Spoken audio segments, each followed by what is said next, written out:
તો સમાચાર સામે આવી રહ્યા છે। સાબરકાંઠામાં સરદાર પટેલની પ્રતિમા ઉપર છાણ લગાવવામાં આવ્યું છે। પ્રાંતિજના નાની ભાગોળ વિસ્તારની આ ઘટના સામે આવી છે।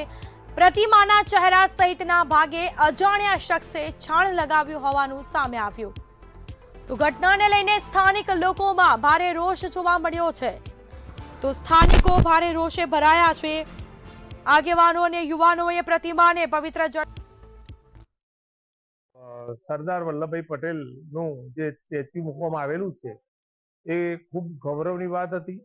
આજે જે ઘટના બની છે એ ખૂબ નંદનીય ઘટના છે અને આ બાબતમાં અમે એસપી સાબરકાંઠાને રજૂઆત કરેલી છે અને હું એવું માનું છું કે આ બાબતમાં પ્રાંતિજમાં જો જલ્દી તપાસ થાય, હું સરકારને રજૂઆત કરું છું અને જલ્દી તપાસ થશે તો નહીં થાય તો અમે પ્રાંતિજમાં વિરોધ કરી અને સરઘસ કાઢીશું અને આનો સખત વિરોધ હું ગુજરાત સરકારને પણ વિનંતી કરું છું, માનનીય મુખ્યમંત્રીને પણ વિનંતી કરું છું કે આ બાબતની ઊંડી એક તપાસ કરી અને ગુનેગારો જલ્દી પકડાય અને સખત સજા થાય એવી અમારી સૌની માગણી છે।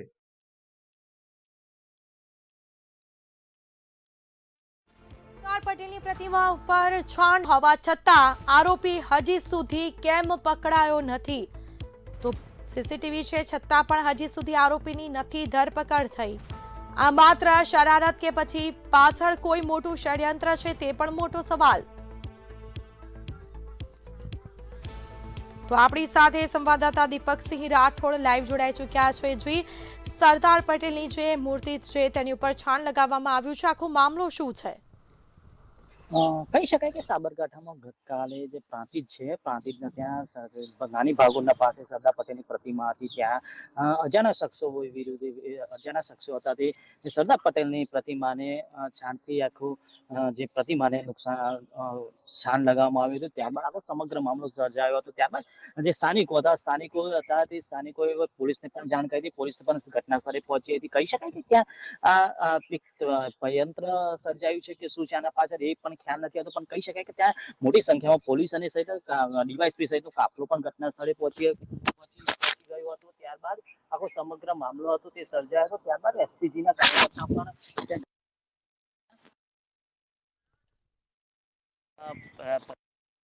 કાર્યકર્તા હતા તેને પણ આખો મામલો સામે આવ્યો હતો। ત્યાર પછી આપણી સાથે એસપી જે સાબરકાંઠાના જે સુરેશભાઈ છે એમની સાથે જોડાય છે, એમની સાથે ચર્ચા કરીશું। સુરેશભાઈ, શું કહેશો? આખો સમગ્ર મામલો હતો, શું કહેશો એ બાબતે? જય સરદાર। પ્રાંતિજની અંદર જે ઘટના બની સરદાર સાહેબના સ્ટેચ્યુની પુતળાને કે જે છાણથી એને અસામાજિક તત્વો જ કહેવાય જે પણ હોય તે, તો એ છાણથી જે ખંડિત કરવાનો પ્રયત્ન કર્યો છે એ એસપીજી સંગઠન ક્યારે પણ સાંખી ના લે। કારણ કે સરદાર સાહેબ એ વ્યક્તિત્વ નહીં પણ એક વિચાર અને એક સમાજની વ્યક્તિ નથી, સૌના સરદાર છે। જ્યારે રાષ્ટ્રનું એક નિર્માણ કરેલી વ્યક્તિ હોય અને જ્યારે આવા મહાન પુરુષોને જ્યારે આ રીતના અમુક અસામાજિક તત્વો ખંડિત કરવા માંગતા હોય, એમનો ઇતિહાસ ભૂસવાનો પ્રયત્ન કરતા હોય, તો એસપીજી સંગઠન આના માટે ખડે પગે તૈયાર છે। જે પણ કરવાનું થતું હશે એના માટે એસપીજી ખડે પગે તૈયાર છે। કહી શકાય જે એસપીજીના જે કરી હતી કે આખો સમગ્ર મામલો હાલ તો જે હતો તેને ખંડિત કરવાનો જે કોશિશ કરવામાં આવી હતી, અસામાજિક તત્વો દ્વારા કરવામાં આવી હતી। તેની સામે કડક પણ કાર્યવાહી કરવામાં આવી। પણ ગતકાલે સાબરકાંઠા એસપી જે પાથરાજ ગોહિલ સાથે મારે ચર્ચા થઈ હતી ત્યારે એમને પણ જણાવ્યું કે જે નાની ઉંમરના જે બાળકો છે તેને પણ આ કરવામાં આવ્યું, તેને પણ સજા થાય તે પણ કોશિશ કરવામાં। કહી શકાય કે જે 12 છોકરા હતા, પણ કહી શકાય 12 છોકરા પાછળ પણ કોઈ મોટું રાજકારણ રાજકીય નીતિ પાછળનું જે પ્રતિમાને નુકસાન કરવામાં આવ્યું હતું તે પાછળ આખું પાછળનું તંત્ર કઈ કરવામાં આવ્યું છે કે શું છે તે પણ સજાય। એમની સાથે આપણા સાથે જે સુરેશભાઈ છે એમની પાસે ચર્ચા કરીશું। શું કહેશો સુરેશભાઈ? ગઈકાલે જે એસપી સાહેબ જોડે મારી પણ ચર્ચા થઈ હતી, એમને પણ કીધું કે 3 થી 4 છોકરા છે, 12 છોકરા છે, તેમને આ પ્રતિમાને નુકસાન કરવામાં આવ્યું હતું, તો શું કહેશો એ બાબતે?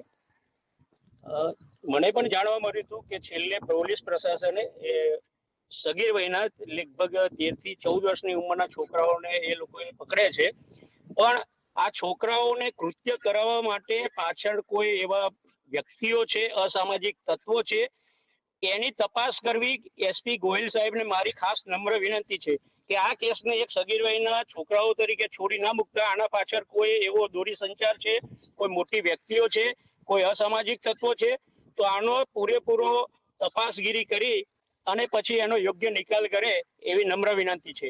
બાકી આવી રીતે જો દર વખતે સરદાર સાહેબને દરેક વખતે અન્યાય થતો રહે આવી રીતનો, તો હવે પછી એસપીજી સંગઠન પૂરા જીગરથી તાકાતથી લડવા માટે તૈયાર છે.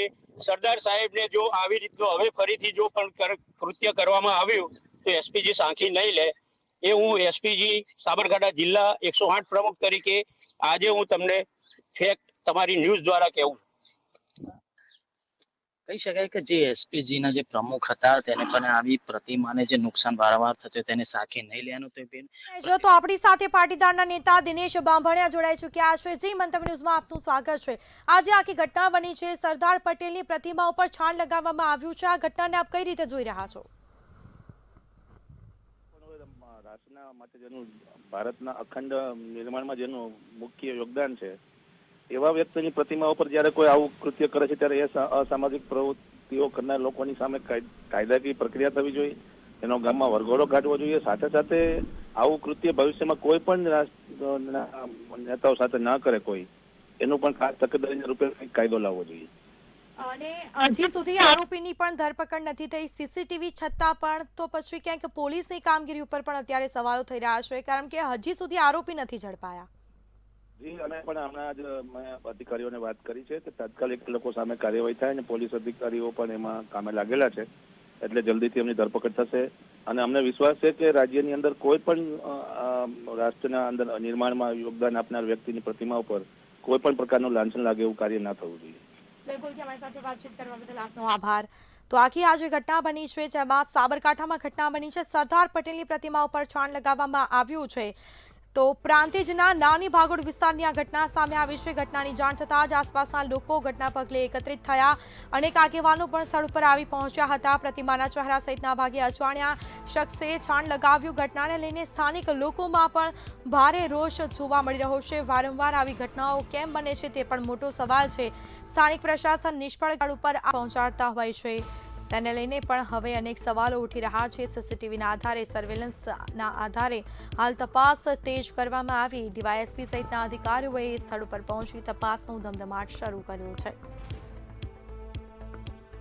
તો સીસીટીવીના આધારે તપાસ થશે. આગેવાનો અને યુવકોએ પ્રતિમાને પવિત્ર જળથી શુદ્ધ કરી છે. તો હવે આ અંગે તપાસ કરવામાં આવશે. લોકોમાં પણ ભારે રોષ જોવા મળી રહ્યો છે. વારંવાર આવી ઘટનાઓ બની રહી છે અને તેના પગલે લોકોમાં હવે ભારે રોષ ફેલાયો છે. તો આગેવાનો પણ સ્થળ ઉપર તાત્કાલિક આવી પહોંચ્યા હતા. સાબરકાંઠાના સરદાર પટેલની પ્રતિમાને છાણ લગાવવાનો આ મામલો સામે આવ્યો છે. તો આપણી સાથે પાટીદાર નેતા ગીતા પટેલ જોડાઈ ચૂક્યા છે. જી, મંતવ્ય ન્યૂઝમાં આપનું સ્વાગત છે. આખી જે ઘટના બની છે સાબરકાંઠામાં, સરદાર પટેલની પ્રતિમાને છાણ લગાવવામાં આવ્યું, કેટલી નિંદનીય?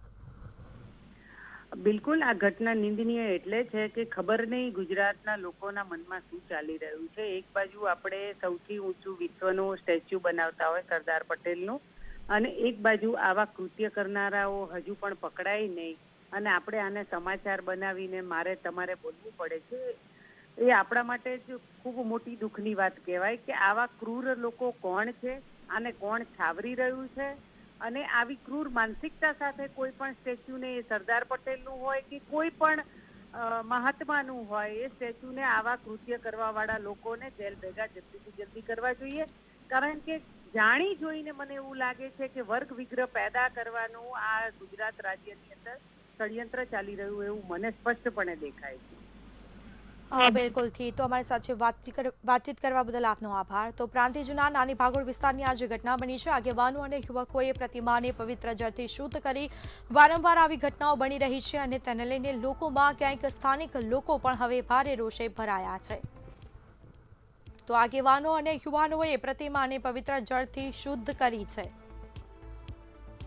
તો વારંવાર આવી ઘટનાઓથી લોકોમાં ભારે રોષ જોવા મળી રહ્યો છે. સીસીટીવી સહિતના સર્વેલન્સના આધારે તપાસ છે તે તેજ કરાઈ છે. ડીવાયએસપી સહિતના અધિકારીઓએ આરોપીની શોધખોળ હાથ ધરી છે.